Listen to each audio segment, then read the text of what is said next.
Hello everyone, this is part 3 of World Geography.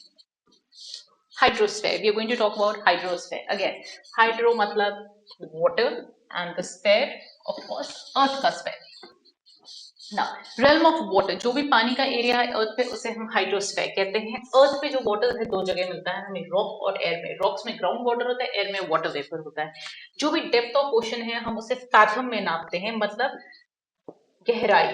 ये unit of length होती है. 1 fathom is equals to 4 feet. और जो area होता है किसी भी कंट्री का उस ओशन पर कि इतना एरिया आपका है, उसे नॉटिकल माइल्स में हम नापते हैं. Nautical miles.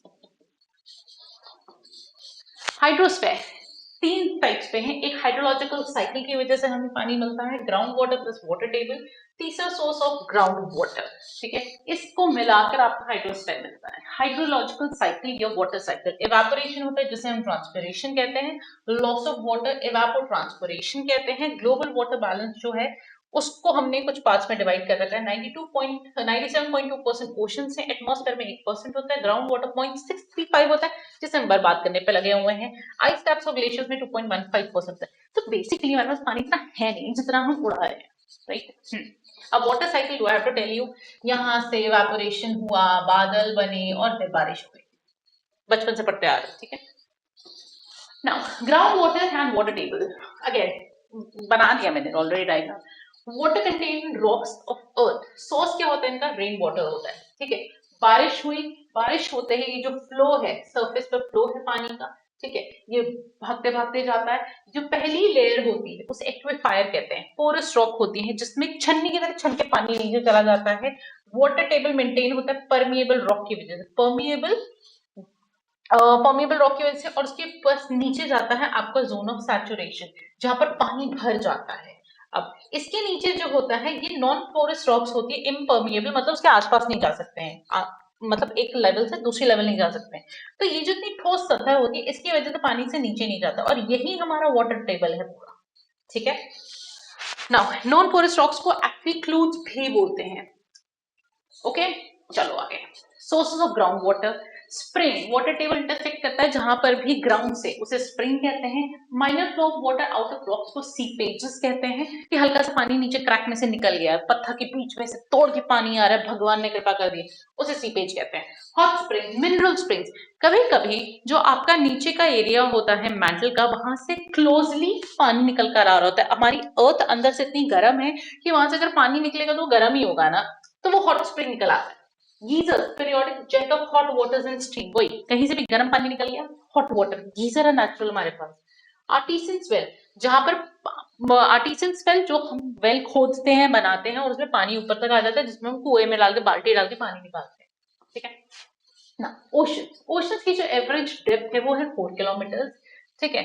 Study of various aspect of ocean को हम ओशनोग्राफी कहते हैं. ग्राफी मतलब to write. Again Pacific Ocean हमारे वर्ल्ड का लार्जेस्ट और डीपेस्ट ओशन है. फिर Atlantic Ocean, Indian Ocean. Indian Ocean आधा ओशन है, पूरा ओशन नहीं है.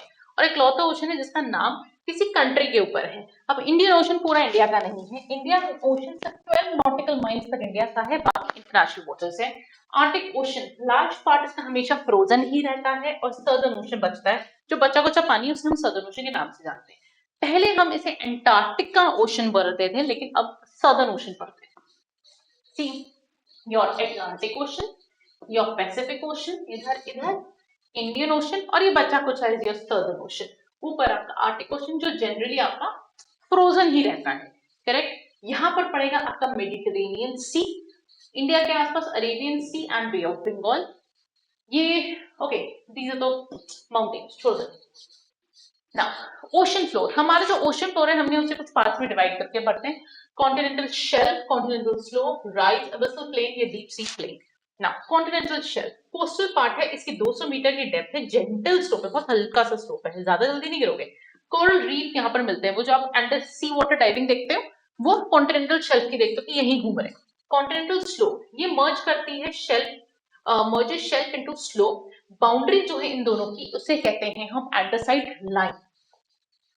कॉन्टिनेंटल राइज ये हल्का सा उठा हुआ एरिया होता है, और डिब्रीज जो होती है ना, सामान जा जाके नीचे जमा होता रहता है और पहाड़ सा बन जाता है, उसे कहते हैं कॉन्टिनेंटल राइज, छोटा सा ऊपर उठा हुआ एरिया. अबिसल प्लेन या deep sea plain, deepest part है हमारे सी का, occupied by raised ridges, submarine, submerged mountains, deep terrains, canyon, volcanic peak मिलेंगे, यहाँ पर बहुत सारी चीजें मिलती हैं, ठीक है ना।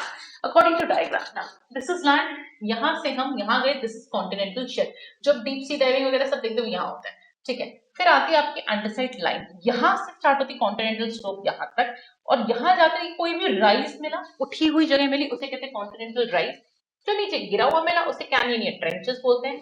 टेबल टॉप जैसा हुआ गायोस कहते हैं, और बाय चांस कोई ऊपर निकल गया हो, हमें पानी के ऊपर नजर आ रहा हो, उसे हम सी माउंट कहते हैं। फॉर एग्जाम्पल जो आइलैंड्स है वर्ल्ड में वो सी माउंट जैसे ही है, ठीक है ना। कॉन्टिनेंटल शेल्फ और कॉन्टिनेंटल स्लोप को अलग करती है अंडरसाइड लाइन, ध्यान रखना इस चीज का, ठीक है। Now, salinity, the proportion of dissolved salt to pure water, इसे salinity कहते हैं कि कितना परसेंट सॉल्ट पानी में है जो डिसॉल्व हो रखा है। क्लोरीन सबसे अबंडेंट एलिमेंट है हमारे वाटर में, सी वाटर्स में, सॉरी ओशन वाटर्स में। एवरेज सैलिनिटी ओशन के 34.5 पर 1000, मतलब 1 kg सी वाटर में 34.5 ग्राम हमें सॉल्ट मिलेगा ही मिलेगा। ये हमेशा ज्यादा कहाँ होता है, जहां हाई लॉस ऑफ वाटर होता है, फॉर एग्जाम्पल इक्वेटर के आसपास। ये रिड्यूस होता जाता है, पोलर की तरफ जाते हैं, क्योंकि वहां ज्यादा इवेपोरेशन होता नहीं, तो सॉल्ट ज्यादा आपको मिलेगी नहीं। रेड सी में 40%, इंडियन ओशन में 35% सैलिनिटी है। Marginal sea in tropical region, again tropical is your hot. Inland sea दो है जिसमें सैलिनिटी ज्यादा है, डेड सी और लेक वार्म। टेम्परेचर ओशन का, अब सरफेस जो टेम्परेचर होता है वो जनरली वार्म होता है, ठीक है।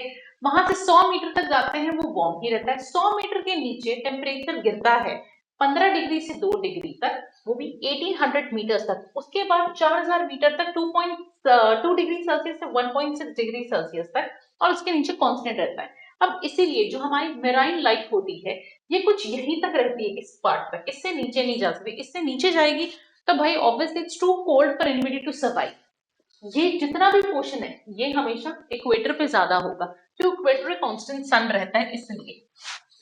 ओशन में मोशन, 3 टाइप के मोशन होते हैं ओशन के, टाइड्स, वेव्स और currents. Tide rhythmic rise and fall of water, ठीक है। Waves oscillation in the ocean water, ऊपर हवा चल रही है उसकी वजह से आपका वाटर हिल रहा है, उसे वेव्स कहते हैं। करंट्स, करंट्स होता है एक जगह से दूसरी जगह वाटर ट्रांसपोर्ट होकर चला गया, ठीक है, मतलब ऑब्वियसली उड़कर नहीं है, ऐसे जाते जाते यहाँ का पानी यहाँ आ गया, ठीक है, उसे करंट कहते हैं। ओशन करंट 2 टाइप के होते हैं, वार्म और कोल्ड। हॉट नहीं होगा, वार्म होगा। जब भी वार्म होगा ध्यान रखना वो इक्वेटर से टच करके गया होगा, क्योंकि इक्वेटर आपका गर्म होता है। और जब भी कोल्ड होगा वो हमेशा पोल से आएगा, क्योंकि पोल्स आपके ठंडे होते हैं। सी, नॉर्दर्न हेमिस्फेयर में क्लॉकवाइज और सदर्न हेमिस्फेयर में एंटी क्लॉकवाइज इनका मोशन होता है। तो इसी हिसाब से आप याद रखना कि नॉर्दर्न हेमिस्फेयर में ओशन क्लॉकवाइज जाते हैं और एंटी क्लॉकवाइज सदर्न हेमिस्फेयर में। अब देखो ये यहाँ से इधर जा रहा है तो ये वार्म ही तो होगा, जो यहाँ से यहाँ आ रहा है वो होगा कोल्ड होगा, जो इक्वेटर के तरफ आएगा वो कोल्ड होगा, जो इक्वेटर से अलग जाएगा वो वार्म होगा। कोल्ड करंट, अब देखो करंट से क्वेश्चन आते ही है, एक मैप होता है कोल्ड करंट का, एक होता है hot current, sorry warm current का। ये हो गया वार्म करंट का, ये हो गया कोल्ड करंट का। एक मैप याद रखना, अपने आप क्वेश्चन हो जाएगा, दोनों याद करने की जरूरत नहीं है। कोल्ड करंट, अब देखो ऊपर से नीचे इक्वेटर की तरफ आ रहे हैं, 0 डिग्री की तरफ आ रहे हैं, ठीक है। कैलिफोर्नियन करंट, ठीक है, Labrador current, Greenland Irminger current, Norwegian current, Canary current, नीचे से ऊपर जा रहे हैं हम्बोल्ट करंट या Peru current, Falkland current, Benguela current, west wind drift, west Australian current, Oyashio और ओयोशक, ठीक है।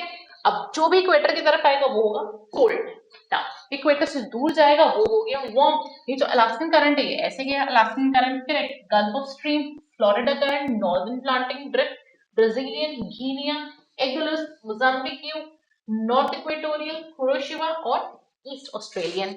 सिंपल, ठीक है। दोनों में से कोई एक मैप बनाना, बनाना तो दोनों ही है लेकिन याद एक करना, उससे कंफ्यूजन थोड़ा कम होता है। Why did I make 2 maps, I tell you. Once you make a map, एक मतलब रिकॉर्ड रहता है मेमोरी में, रेड से बनाया तो याद रहेगा कहीं ना कहीं कि हाँ ये वाला मैप में हमने ये मार्क किया हुआ है, तो लिमिटेड मतलब ध्यान रखना इस चीज का।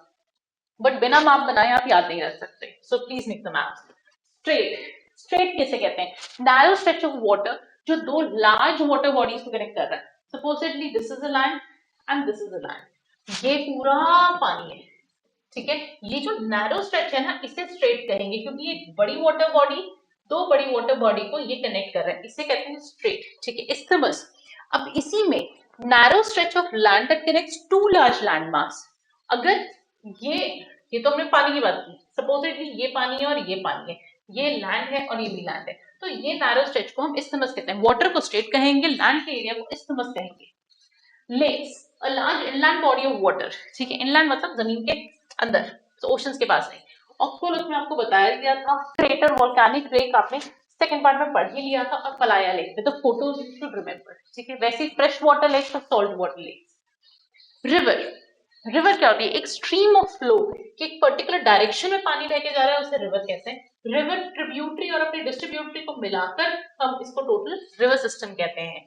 रिवर्स दो टाइप की होती है, सीजनल और पेरेनियल। सीजनल जिसमें सिर्फ सीजन में वाटर होता है, पेरेनियल जिसमें पूरे साल पानी होता है। Thank you for this lecture.